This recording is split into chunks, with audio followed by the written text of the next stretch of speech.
293 सावरकर साहेब. अध्यक्ष महोदय, सत्ताधारी पक्षातर्फे 293चा प्रस्ताव आपण सादर करीत आहोत.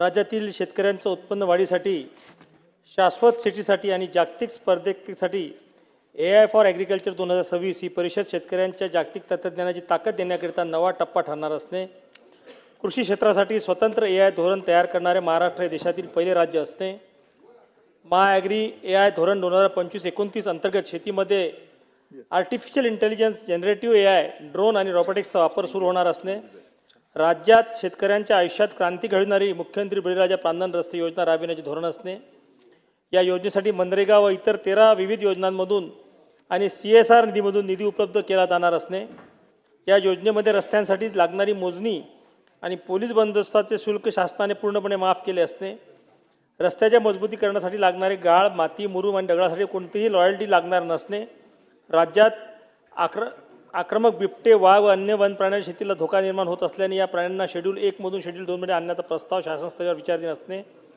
वन्यजीव हल्ल्यात मृत्यू झालेल्या व्यक्तींच्या कुटुंबातील एका सदस्याला शासकीय नोकरीत सामावून घेतले जाणार असणे, 2026च्या खरीप हंगामापासून वन्य प्राण्यांच्या पीक नुकसानीची भरपाई पंतप्रधान पीक विमा योजनेतून देण्याचा निर्णय केंद्र सरकारने घेतला असणे, भात पिकाला पूर व अतिवृष्टीचा फटका बसल्याने पीक विमा योजनेतून सुरक्षा देण्याचा निर्णय घेतला असणे, पुणे, अहिल्यानगर आणि नाशिक जिल्ह्यात 1800 बिबटे ठेवण्यासाठी जंगलात रेस्क्यू सेंटर उभारण्याचे धोरण असणे, या विषयासंदर्भात शासनाने करायची अधिकची कारवाई व उपाययोजना विचारण्यात घेण्यात यावी.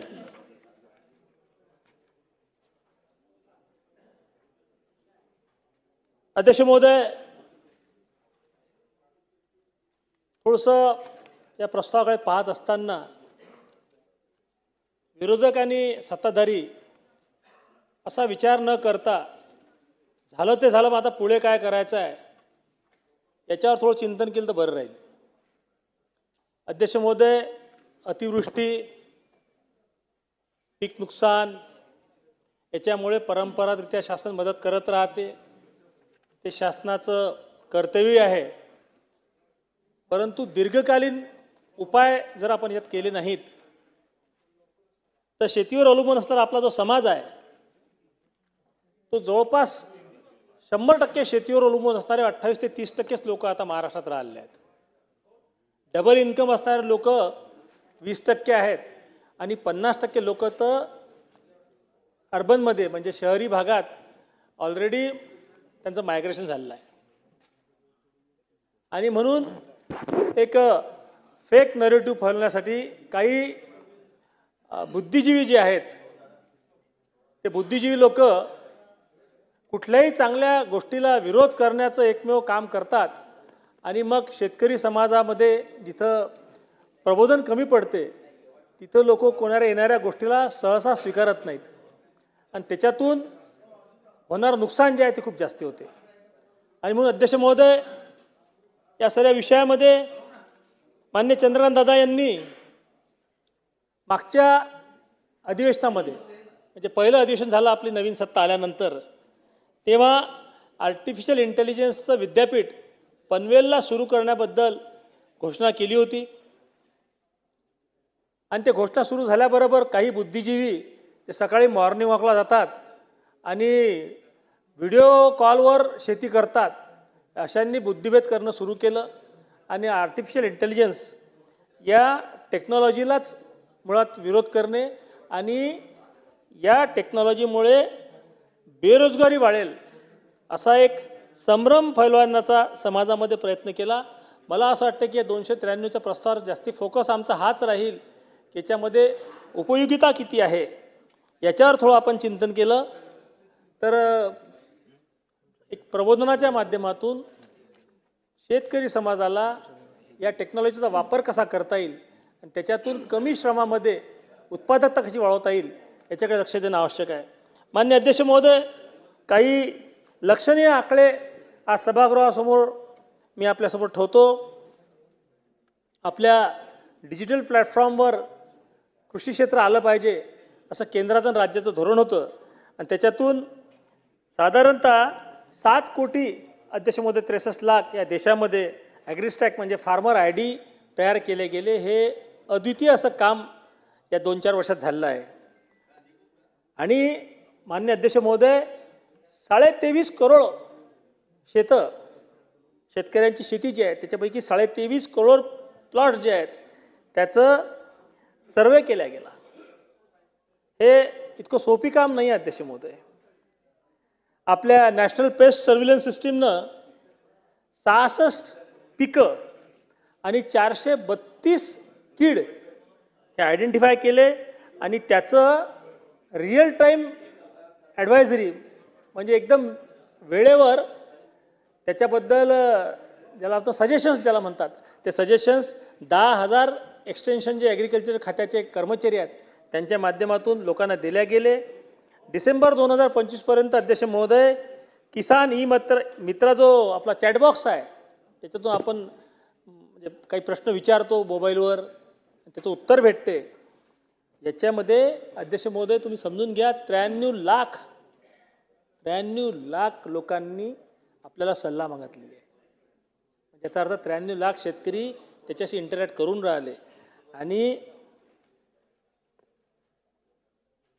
या 93 लाख ज्या क्वेरीज आल्या त्या 8 लाख शेतकऱ्यांनी ह्या क्वेरीज तयार केल्या होत्या आणि 11 राष्ट्रीय भाषेमध्ये रिजनल लँग्वेजेसमध्ये ह्या क्वेरीज आल्या होत्या.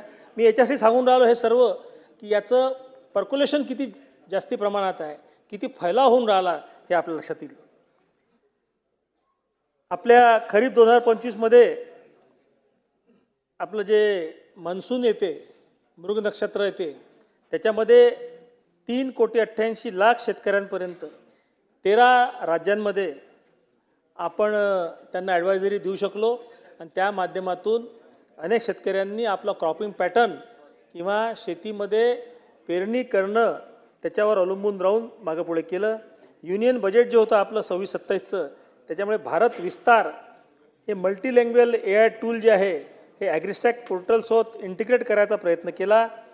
ऑल इंडिया AI समिट जे झालं 2026मध्ये त्याच्यामध्ये आपण आपली शक्ती जी आहे या विषयामधली ती शक्ती देशाच्या शेतकऱ्यांसमोर आणि परदेशी पाहुण्यांसमोर प्रदर्शित केली. असे अनेक मुद्दे सांगण्यासारखे आहेत. परंतु महत्त्वाचं म्हणजे या AIच्या वापरामुळे जे निर्णयामध्ये बदल होऊन राहिले अध्यक्ष महोदय ते फार म्हणजे त्याच्यामध्ये लक्ष देणं खूप आवश्यक आहे. आपल्या AIमुळे शेतीतील निर्णय जे आपण घेतो आजपर्यंत शेतकरी हा आपल्या पूर्वजांचा अनुभव आणि अंदाजावर आधारित आपले निर्णय असायचे. त्याला वस्तुस्थितीशी कुठे सांगड नव्हती, रिअल टाईम डाटा होता. आता आपल्या शेतीवरचे निर्णय हे अंदाजावर नाही तर अचूक माहितीच्या आधारे घेतल्या जातील. हवामानाची जोखीम व्यवस्थापन जे आहे यामध्ये आपण हवामानाची जोखीम आधीच आपल्यापर्यंत पोहोचेल. जसं फेब्रुवारी एंडला किंवा होळीच्या दरम्यान विदर्भातल्या पूर्व आणि पश्चिम विदर्भात वादळ येते आणि ते येणार आहे हे जर 2-3 दिवस आधी कळलं तर बऱ्यापैकी चण्याची काढण्याची प्रक्रिया जी आहे ती आपण एकतर लेट करू शकतो किंवा लवकर काढून घेऊ शकतो. याच्यामध्ये करोड रुपयाचं नुकसान जे आहे ते टळू शकते. तर हे हवामान जोखमीचाही विषय याच्यामध्ये आलेला आहे.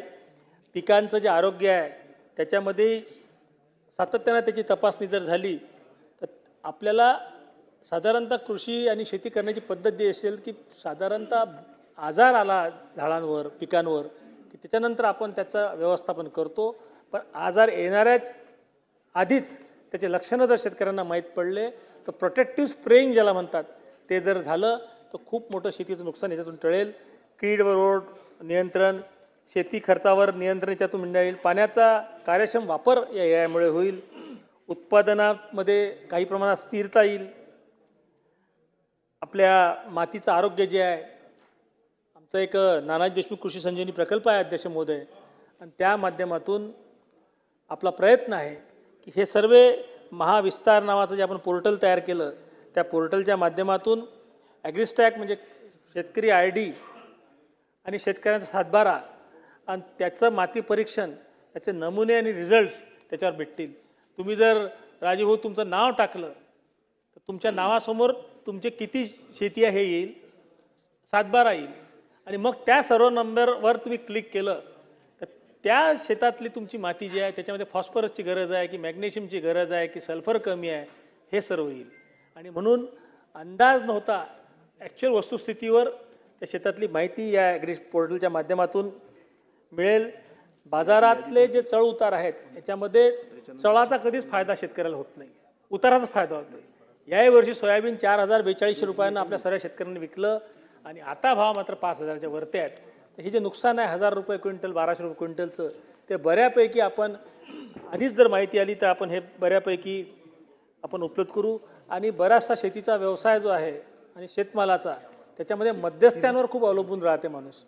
म्हणून या AIच्या माध्यमातून मध्यस्थी काही प्रमाणात कमी होऊन डायरेक्ट शेतकऱ्यांपर्यंत आपण काही गोष्टी पोचू शकू. महिलांचा थेट सहभाग याच्यामुळे वाढणार आहे, त्यांनाही याच्यामध्ये आपण समाविष्ट करू शकू. अशा बऱ्याच गोष्टी या AIच्या माध्यमातून या भारत देशामध्ये आणि विशेषतः महाराष्ट्रामध्ये होऊ शकतात. अध्यक्ष महोदय, ॲग्रिकल्चरची AIची पॉलिसी महाराष्ट्र सरकारनं 2025 ते 29 काढली. याच्यामध्ये आपलं कृषी खातं आणि नाना देशमुख कृषी संजीवनी प्रकल्प या दोन्ही लोकांनी पुढच्या 5 वर्षात महाराष्ट्राची कृषी क्षेत्रातील कृत्रिम बुद्धिमत्तेचा वापर कसा कोण्या पद्धतीनं होईल आणि तो कोण्या टप्प्यात होईल याचं खूप चांगलं प्रेझेंटेशन याच्यामध्ये केलेलं आहे. अध्यक्ष महोदय, आपल्या सरकारनं एकदम पुरोगामी भूमिका यामध्ये घेतलेली आहे. याच्यामध्ये एक साथी नावाचं पोर्टल आपण 2 वर्षांनी लॉन्च केलं. त्याच्यातून शेतकऱ्यांचं असलेलं सत्यप्रत म्हणजे ट्रूथफुल बियाणाचा जो काळाबाजार महाराष्ट्रात व्हायचा त्याच्यामध्ये बऱ्यापैकी नियंत्रण आणण्याचा आपण प्रयत्न करून आलो. या साथी पोर्टलमध्ये अध्यक्ष महोदय आपण सर्टिफाईड आणि फाउंडेशन सीट आता त्याच्यावर घेतलेलं आहे आणि यावर्षी ट्रूथफुल बियाणं पण आपण या साथी पोर्टल घेणार आहोत. त्याचा परिणाम हा होईल की एक पद्धत होती की मध्य प्रदेश, आंध्र किंवा गुजरातमधून माल आणायचा, इथं पॅक करायचा आणि ट्रूथफुलमधून विकायचा, कारण की त्याचा वाली कोण नव्हतं. ट्रूथफुलचा अर्थच हा होता की तुमच्या भरोशावर घ्या. सर्टिफिकेशन एजन्सीच्यामध्ये नव्हती आणि म्हणून याच्यामध्ये आता ट्रूथफुल बियाणं आपण साथी पोर्टलवर घेतल्यामुळे हे बियाण्याचं फाउंडर कोण आहे म्हणजे फाउंडेशन प्लॉट कुठं होता, त्या फाउंडेशन प्लॉटचा ब्रीडर प्लॉट कुठं होता, कोण्या विद्यापीठाचं बियाणं आहे, इथपर्यंत माहिती QR कोडच्या माध्यमातून आपल्यापर्यंत उपलब्ध होणार आहे. आणि ही जी बदमाशी सातत्यानं व्हायची ज्याच्यामध्ये वर्धा जिल्ह्यातील अनेक आमदारांनी हा प्रश्न मोठा उचलून धरला होता खोट्या बियाण्याचा, तो विषय बऱ्यापैकी या साथी पोर्टलच्या माध्यमातून आपण हँडल करायचा प्रयत्न करून आलो. आणि मला या प्रस्तावाच्या निमित्त महाराष्ट्र सरकार आणि विशेषतः कृषी खात्याचं अभिनंदन आणि आभारी मानायचे आहेत की त्यांनी पूर्ण देशासाठी तयार झालेलं हे जे धोरण होतं साथी पोर्टलचं, ओरिसाच्या सायंटिस्टनी हे पोर्टल तयार केलं होतं. केंद्र सरकारने हे स्वीकारलं.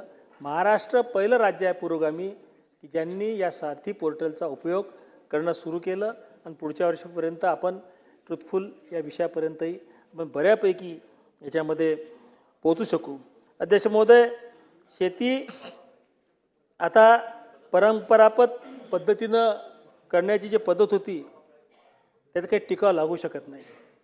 वाढलेल्या बियाण्याच्या किमती, अतिशय महाग असणारे इन्सेक्टिसाइड, पेस्टिसाइड्स, मायक्रोन्युट्रिएंट्स याच्यामुळे बेंचमार्क उत्पादकता म्हणजे जगाच्या बरोबरीनं जोपर्यंत उत्पादकता आपण घेणार नाही तोपर्यंत शेती नफ्यात जाऊ शकत नाही.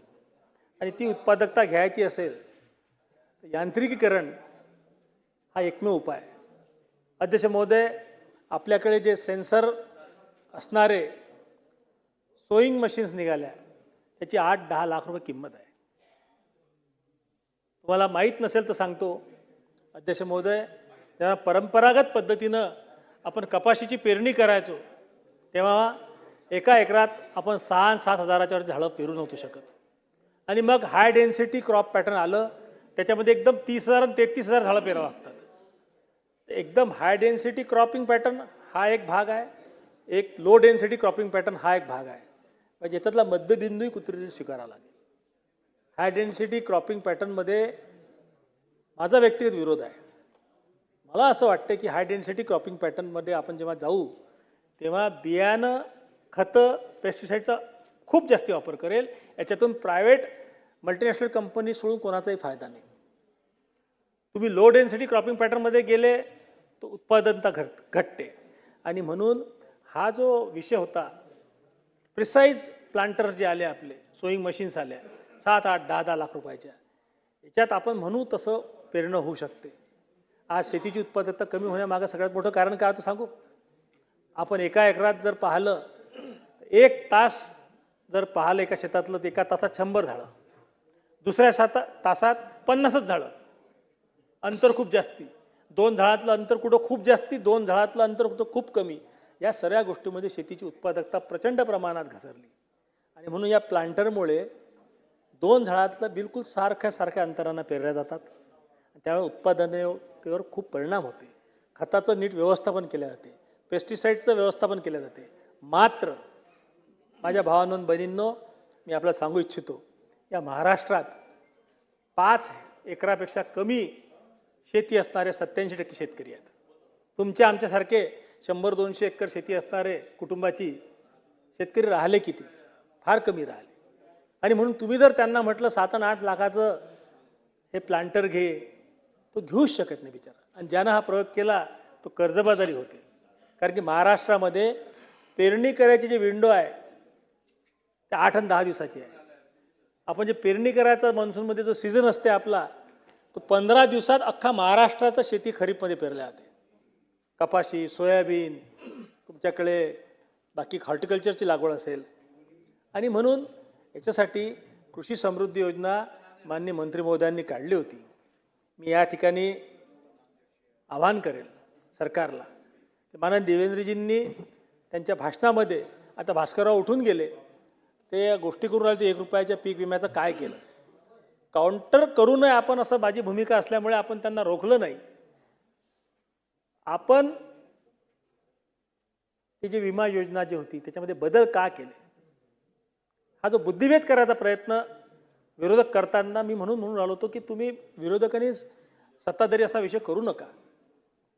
त्याच्यामध्ये अनेक प्रकारचे ट्रिगर्स लावल्या गेले. इन्शुरन्स कंपनीला आपण वेगवेगळे नियम लावत गेलो. त्याच्यामुळे त्या कंपन्यांचं प्रीमियम भयंकर वाढलं. तुम्ही त्यांना म्हणत होते की हप्त्यातून 3 दिवसाच्या वर ते 60 mm च्या वर ते पाऊस झाला तर विमा द्या, ऊन वाढली तर विमा द्या, असं झालं तर विमा द्या, तसं झालं तर विमा द्या. त्या सर्व गोष्टीची त्यांनी कॉस्ट लावली इन्शुरन्स कंपन्यांनी. त्यांनी त्यांचं प्रीमियम वाढवून टाकलं. आणि ते प्रीमियम वाढल्यामुळे महाराष्ट्र सरकारला 7 ते 10 हजार करोड रुपये जास्ती लागायचे.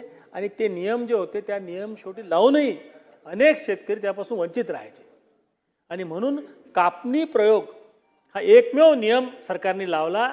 आणि आपण त्याच्यामुळे 7 ते 8 हजार रुपये महाराष्ट्राचे जे जास्ती चालले होते इन्शुरन्स कंपन्यांना ते वाचवायचा प्रयत्न केला. आणि म्हणून हा जो बुद्धिभेद करायचा प्रयत्न आहे हा बिलकुल होऊ नये अशी माझी नम्र विनंती आहे. आणि सरकारनं काय केलं, सरकारचं मी अभिनंदन का करतो. सरकारनंच ठरवलं की हे 5-7 हजार कोटी जे वाचले ते काय आम्ही आमच्या बजेटचं कर्ज कमी करण्यासाठी वाचवलं नाही. ते पैसे वाचवून सरकार पुढच्या 5 वर्षात 5 × 5 25,000 कोटी रुपये कृषी समृद्धी योजनेमध्ये देईल. आणि त्या योजनेतून यांत्रिकीकरणाला पैसे देईल.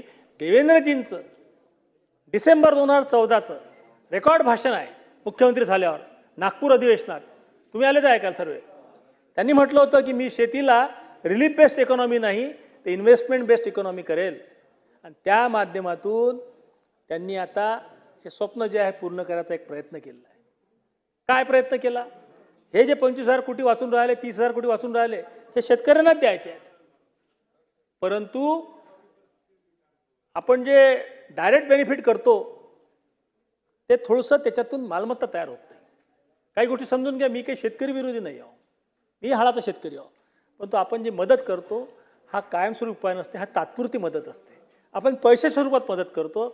पैशाच्या स्वरूपात मदत केल्यानं साधन सामुग्री तयार होत नाही.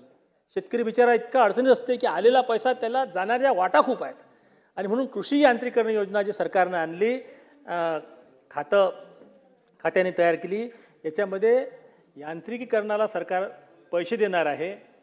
त्याच्यातून कुठतरी हे प्लांटर मशीन शेतकरी किंवा कस्टमर हायजिंग सेंटर लोक विकत घेतील, गट विकत घेतील, FPO विकत घेतील.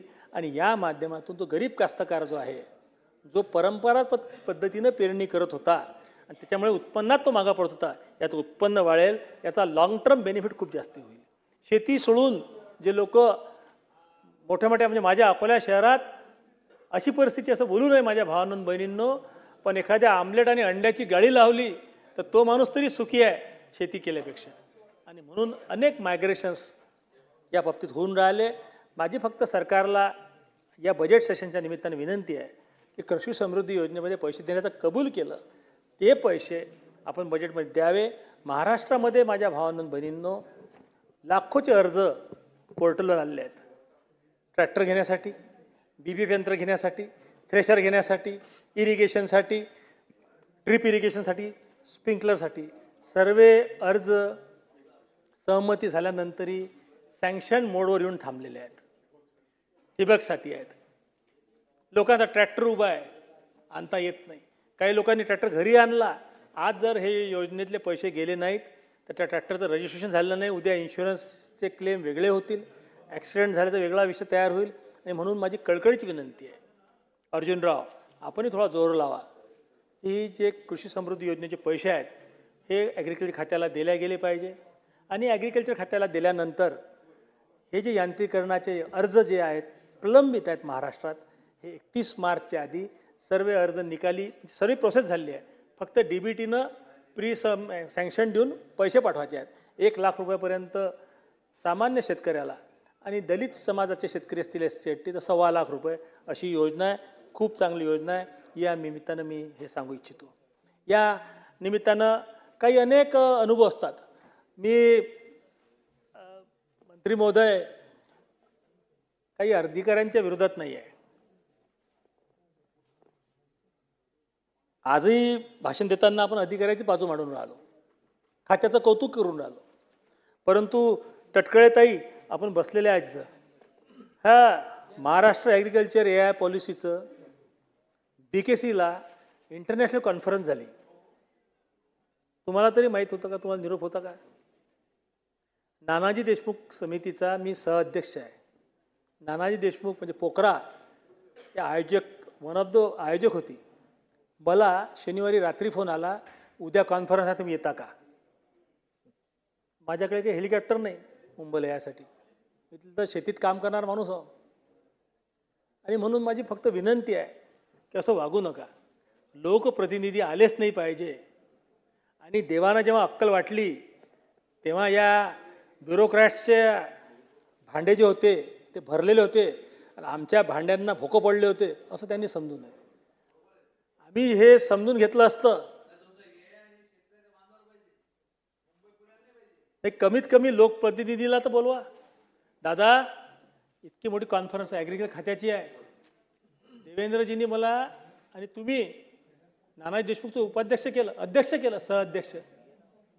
आयोजक नानाजी देशमुख, नानाजी देशमुखचा प्रोजेक्ट डायरेक्टर, ॲग्रिकल्चर सेक्रेटरी कोणालाही एवढंही वाटू नये की आम्हाला तिथं निमंत्रण द्यावं. 2025 ते 29 तरीही व्यक्तिद्वेष न करता हे जे पॉलिसी आणली याचं कौतुक केलंच पाहिजे. महाराष्ट्रामध्ये एक पुरोगामी चळवळ सुरू झालेली आहे, पण कुठेतरी याचं क्लबिंग व्हायला पाहिजे. दादांनी पनवेलला AI युनिव्हर्सिटी सुरू करायचं सांगितलेलं आहे. त्या विद्यापीठामध्ये रिअल टाईम शेवटी AI आहे काय? AI स्वतःचा विचार करत नाही. हो, AIला इनपुट जर व्यवस्थित नाही दिल्या गेले तर त्याचा रिझल्टही वाईटच येईल. आणि म्हणून इनपुट देणारी व्यवस्था आपल्याला उभी करावी लागेल आणि ती खूप चांगली व्यवस्था केली आहे.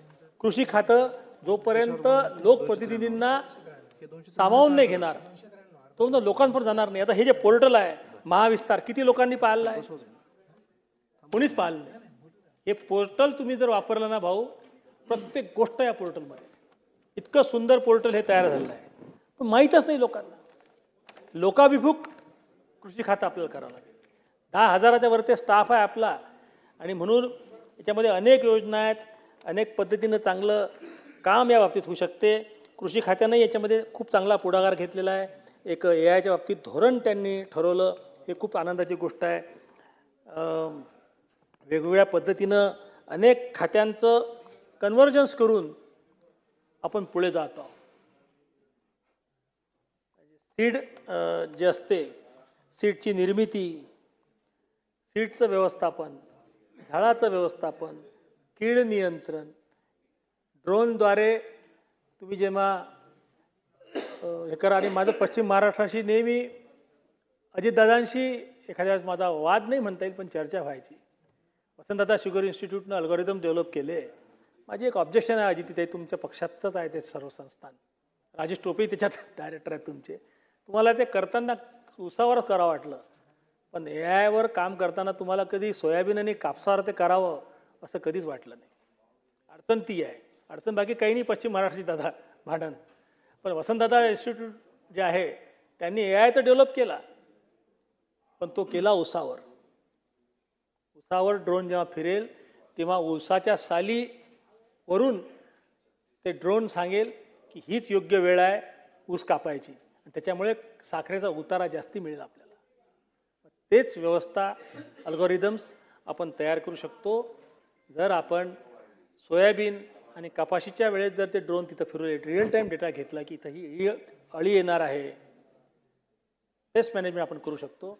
या बाबतीत मागच्या बजेटमध्ये माननीय अजितदादांनी घोषणा केली होती की प्रत्येक विद्यापीठाला 1-1 कोटी रुपये देऊन हे जे इन्क्युबेशन सेंटर आहेत, याच्या बाबतीतले काम आहेत, हे सगळे होतील. दुर्दैवानं पुढे त्याचं काही झालं नाही. मात्र मी या 293च्या प्रस्तावानिमित्त आजचे अर्थमंत्री आणि आपले महाराष्ट्राचे मुख्यमंत्री देवेंद्रजी यांना विनंती करणार आहे की ते पैसे देण्यात यावे. दुसरं, कधी दादा बरेचदा काय होते, आज पहिलं भाषण असल्यामुळे बोलण्याचा खूप मोठी संधी आहे आणि तुम्ही घंटी वाजवणार नाही. दादा तुम्ही इथं, तुम्ही दिल्लीशी जोडलेल्या, गल्लीशी जोडलेल्या, महाराष्ट्राशी जोडलेल्या संसदीय कामकाज मंत्री या. एखाद्या मोठ्या माणसाने एखाद्या गोष्टीचा प्रचार प्रसार केला की त्याला ब्लाइंडलेसली फॉलो नाही केलं पाहिजे. नैसर्गिक शेती महाराष्ट्रात झाली पाहिजे ही भूमिका, याला विरोध कोणाचाच नाही आहे. माननीय गव्हर्नर साहेबांनी याविषयी एक बैठकी घेतली होती, परंतु नैसर्गिक शेती करताना त्याची SOP काय असली पाहिजे याचं कुठतरी चिंतन होणार आहे की नाही. आज ॲग्रिकल्चर खात्याचे अनेक पत्र मी रेकॉर्डर आणू शकतो की त्यांनी असं म्हटलेलं आहे की तुम्ही काही डोकं लावू नका, आमच्याकडे हरियाणाची SOP तयार आहे, ते तुम्ही वापरा. हरियाणाची माती आमच्या मातीत खूप फरक आहे. आमच्या मातीमध्ये सॅलिनिटी आहे, क्षार आहे, आणि म्हणून असं जर आपण करायला गेलो तर होऊ शकत नाही. दुसरं, कृषी खात्याला SOP आली की नैसर्गिक शेती आम्ही सरसट करू देणार नाही. आम्ही तुम्हाला सांगतो की तुम्ही फक्त 1 एकर नैसर्गिक शेती करा. तुम्हाला मी सांगतो या सभागृहाच्या माध्यमातून, असे धंदे केले हे 100% फेल होणार आहे. नैसर्गिक शेती म्हणजे काय? तुम्ही फवारे मारू नका, तुम्ही रासायनिक खत देऊ नका, इन्सेक्टिसाइडचा वापर करू नका. हे ऐकायला आणि बोलायला खूप चांगलं वाटते, पण ह्या गावातल्या एकाच शेतकऱ्याने 1 एकर नैसर्गिक केली तर त्याचं शेत राहील? पूर्ण गावातले पाखरं आणि पूर्ण गावातली अळी त्या शेतात येईल. आणि म्हणून नैसर्गिक शेतीचा प्रयोग करायचा असेल मान्य अध्यक्ष महोदय, तर तो पाणलोट क्षेत्र जे आहे, पूर्ण मिनी पाणलोट किंवा मायक्रो पाणलोट किंवा मोठा पाणलोट, त्याच्यात येणारे 10-12 गावं जे आहेत ते सरसकट नैसर्गिक शेतीखाली आणावं लागतील. त्याला प्रोत्साहन द्यावं लागेल, कारण की नैसर्गिक शेतीचं पहिले 3 वर्ष पिकं पाहिजे तशी येत नाहीत. दुसरं, नैसर्गिक शेती खूप चांगली आहे, तब्येतीसाठी, आरोग्यासाठी, सगळ्याच गोष्टीसाठी चांगलं आहे. परंतु त्या यील्डपर्यंत त्या मातीची पोत ज्याला आहे त्याची फर्टिलिटी वाढवायसाठी ते 4-5 वर्ष लागतात. तोपर्यंत त्या शेतकऱ्याला जर अनुदान दिलं नाही तर एखाद्या मंदिरात तुम्ही 100व्या पायरीवर गेल्यानंतर तुम्हाला जर कोणी म्हटलं की फटकन 1 सेकंदात पहिल्या पायरीवर जा, तर माणसाचं तोंड फुटते, हातपाय मळू शकतात. तसं या प्रयोगाचं होईल. आणि म्हणून माझी विनंती आहे ॲग्रिकल्चर खात्याला, गव्हर्नर साहेबांनी म्हटलं त्यांची भावना खूप चांगली आहे, पूर्ण देशात हे व्हायला पाहिजे. मोदीजींची तीच इच्छा आहे, देवेंद्रजी तीच इच्छा आहे. परंतु देवेंद्रजींची इच्छा असताना, मोदीजीची इच्छा असताना, आपल्या सरकारची इच्छा असताना, हे करत असताना प्रत्येक विद्यापीठ, 4 विद्यापीठ आहेत, 4 विद्यापीठांना हा प्रोग्राम द्या. पुढच्या 3 महिन्यात नैसर्गिक शेतीचे मार्गदर्शक तत्व ज्याला म्हणतात आपण, SOP ज्याला म्हणतो, ते तयार करा. आपण जर ब्लाइंडलेसली याच्यामध्ये पुढे गेलो तर आपण फेल होऊ. आणि माझ्या भावांनो बहिणींनो, हजारो कोटी रुपये सरकारचे अशा कार्यक्रमामध्ये जातात, कार्यक्रम फेल होते, जैसे ते आहे. 70 वर्ष झाले, मातीची पोत खराब झालेली आहे.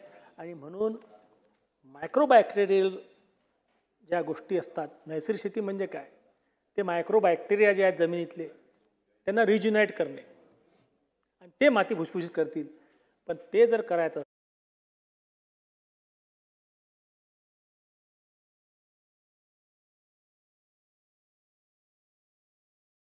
असेल, टप्प्याटप्प्यात अमृत पाणी असेल, शेणपाणी असेल, गुळाचं पाणी आपण करतो, मायक्रोबॅक्टेरिया देतो, असे अनेक प्रयोग करण्यासारखे आहेत. पण ते टप्प्याटप्प्यात करावं लागतील.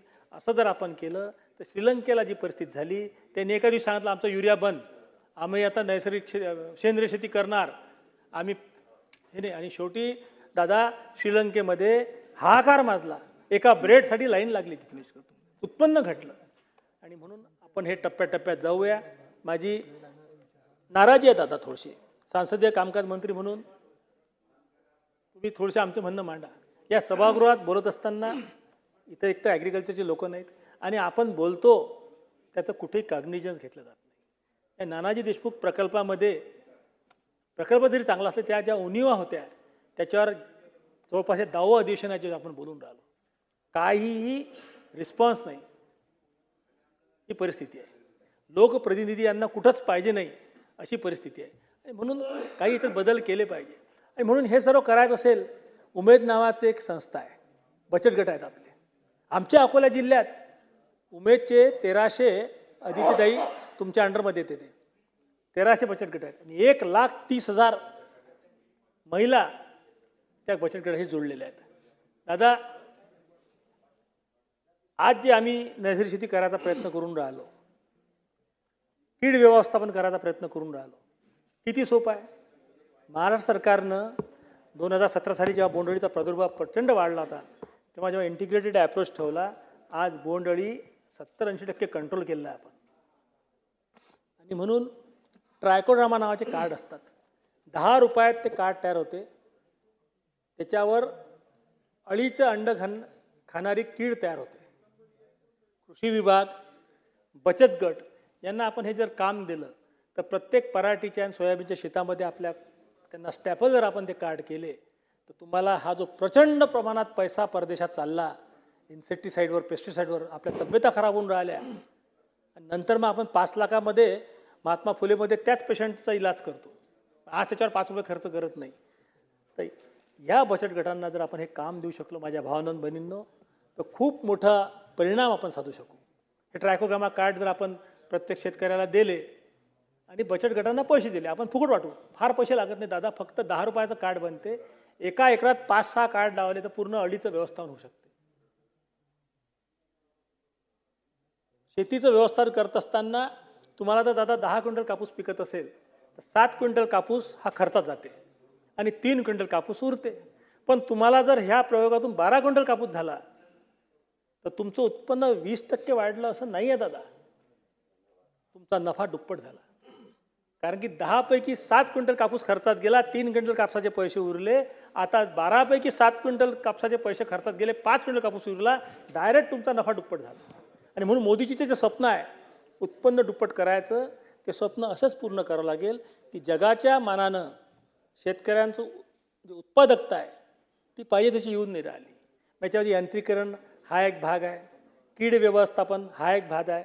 गावात असणारा जो बेरोजगार आहे त्याला कस्टमर हायरिंग सेंटरच्या माध्यमातून, जसं टॅक्सी स्टँड असते आपलं, ऑटो स्टँड असते, तसे कृषी अवजाराचं बँक आपण तयार करून राहिलो नाना देशमुखच्या माध्यमातून, आणि त्या माध्यमातून आपण करून राहिलो. आणि माझ्या भावांनो बहिणींनो, आमच्या योजनेवर टीकाही होऊन राहिली की हा योजना फक्त मराठवाडा आणि विदर्भासाठी आहे. ही टीका थोडीशी रास्त नाही आहे. नानाजी देशमुख प्रकल्प जरी 16 जिल्ह्यांमध्ये असला तरीही उरलेल्या जिल्ह्यासाठी आपण कृषी समृद्धी योजना आणलेली आहे. नानाजी देशमुखमध्ये असणारा फोकस्ड जे म्हणजे योजना होत्या त्या योजना तशाही कृषी खात्याच्या रेग्युलर स्कीममधल्या योजना आहेत. आणि त्यामुळे याला असं वेगळं समजू नये. 16 जिल्ह्यामध्ये फोकस्ड ॲप्रोच ठेवला आपण, पण बाकीच्या जिल्ह्यांमध्येही महाराष्ट्रातल्या कृषी समृद्धी योजनेच्या माध्यमातून आपण काम करून राहिलो. अडचण एकच आहे की म्हणजे हास्यास्पद आहे की आता महाराष्ट्र ॲग्रिकल्चर AI पॉलिसी चांगली आहे, टीका करायची नाही. या पॉलिसीमध्ये एक आहे स्टिअरिंग कमिटी आणि एक आहे सिलेक्शन कमिटी, टेक्निकल कमिटी. दोन्ही कमिटीत कृषी मंत्र्याचं नाव नाही, कृषी राज्यमंत्र्याचं नाव नाही, मुख्यमंत्र्याचं नाव नाही. पूर्ण पॉलिसीमध्ये मुख्यमंत्र्यांच्या पुढाकारानं झालेल्या पॉलिसीमध्ये मुख्यमंत्र्यांचा फोटो नाही, त्याचा साधा उल्लेख नाही. हे मालक होऊन बसले महाराष्ट्राचे. हे एक यांना म्हटलं मी तुम्ही इम्पॅक्ट ॲनालिसिस रिपोर्ट तयार करा.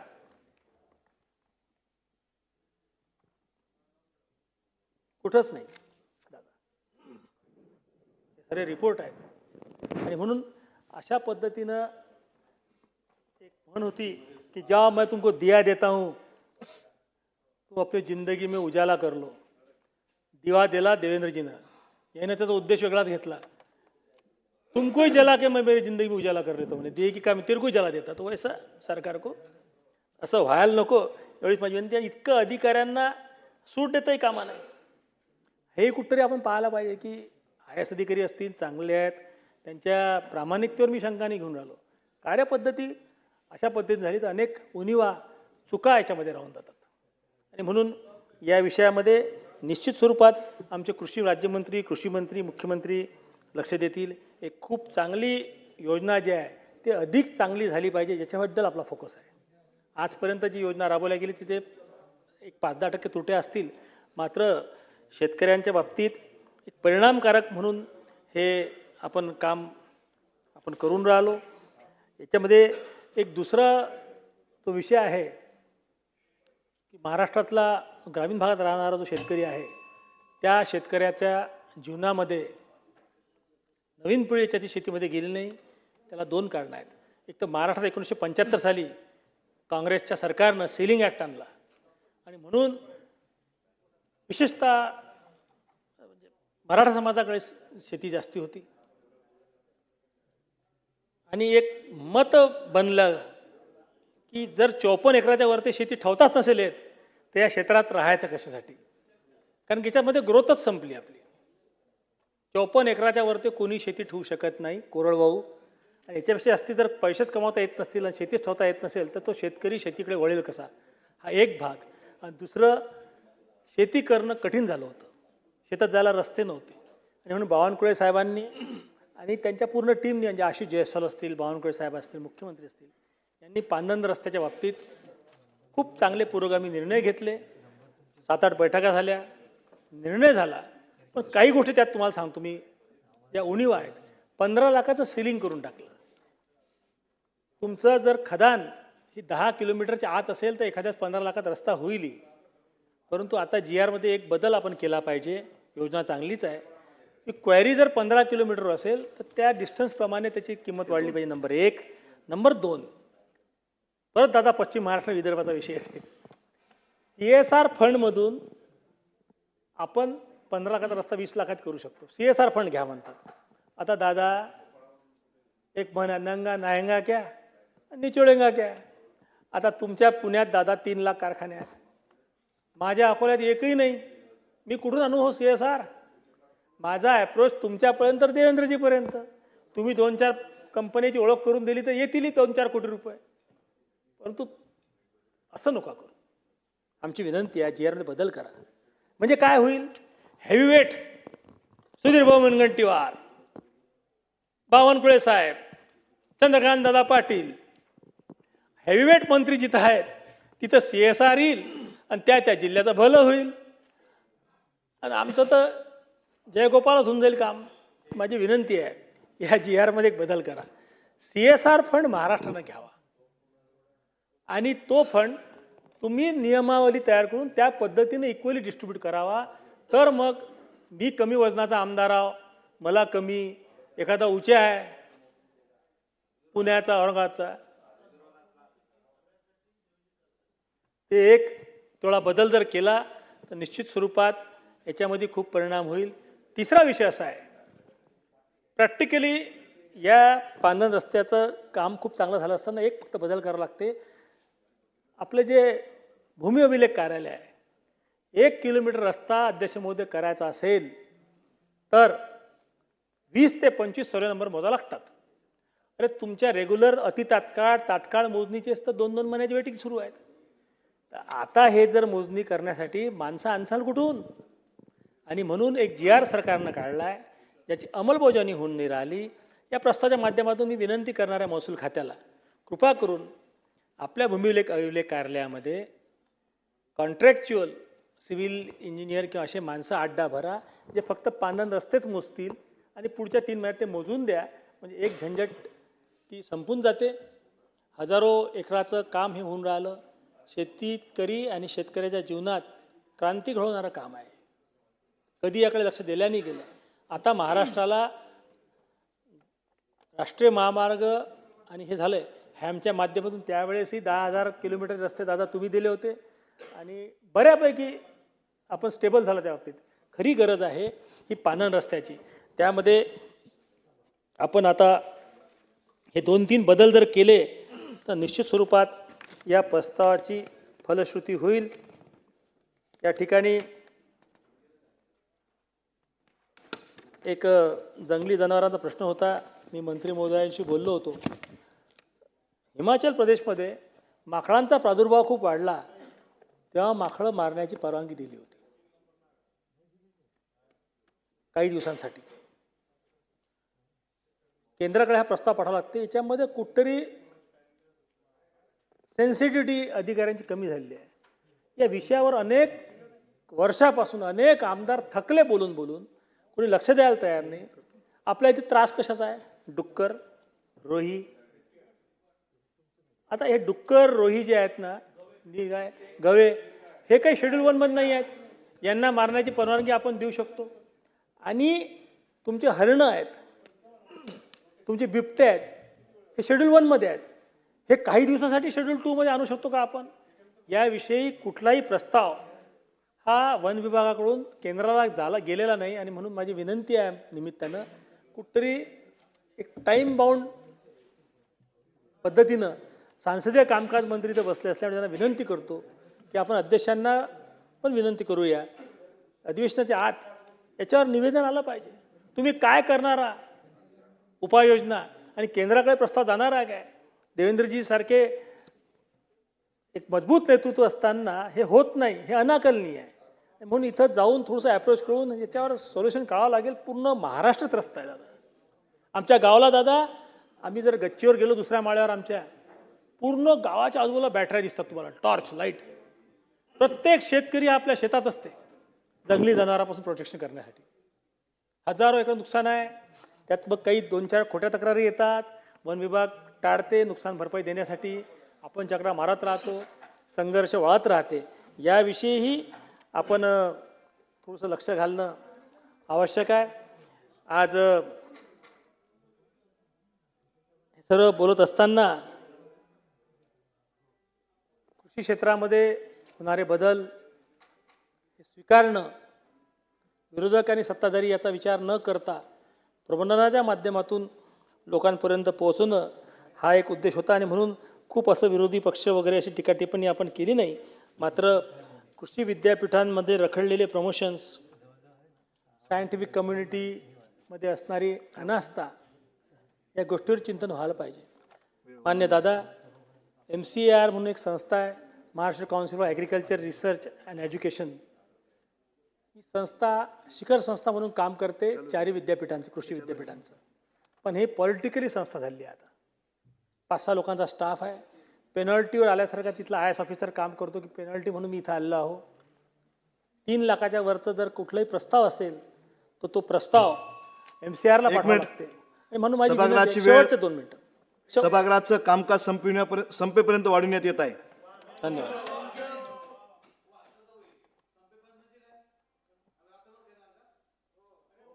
8 वाजेपर्यंत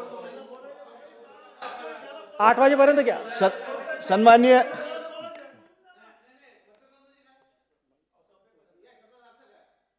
नाही 8 वाजेपर्यंत. सन्माननीय सदस्य अर्जुन खोतकर साहेब, अत्यंत महत्वाचा 293 प्रस्ताव आहे. तो तुम्ही आम्ही सगळेजण मराठवाड्यातले आहेत आणि शेतीविषयीचा प्रस्ताव आहे आणि या सभागृहातील सदस्यांचं म्हणणं आहे की ती या प्रस्तावावर बोललं पाहिजे. आज सावरकर साहेबाला वेळ देण्याचा एवढंच आहे की त्यांच्या याच्याकडून एकच नाव आलेलं आहे म्हणून त्यांना आपण वेळ दिलाय. बाकीच्या याला वेळ देऊन आपण त्या पद्धतीने सगळं सभागृह चालवण्यात येईल.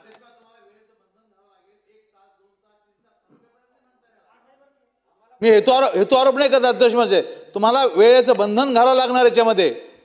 असा वेग नाही सांगता येणार रात्रभर, म्हणजे संपे बंधनचे काय.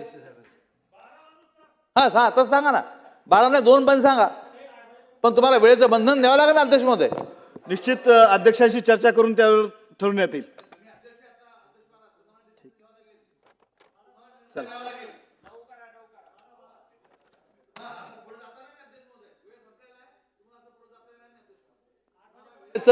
वेळ तुम्हाला सांगावीच लागणार आहे आता अध्यक्ष महोदय.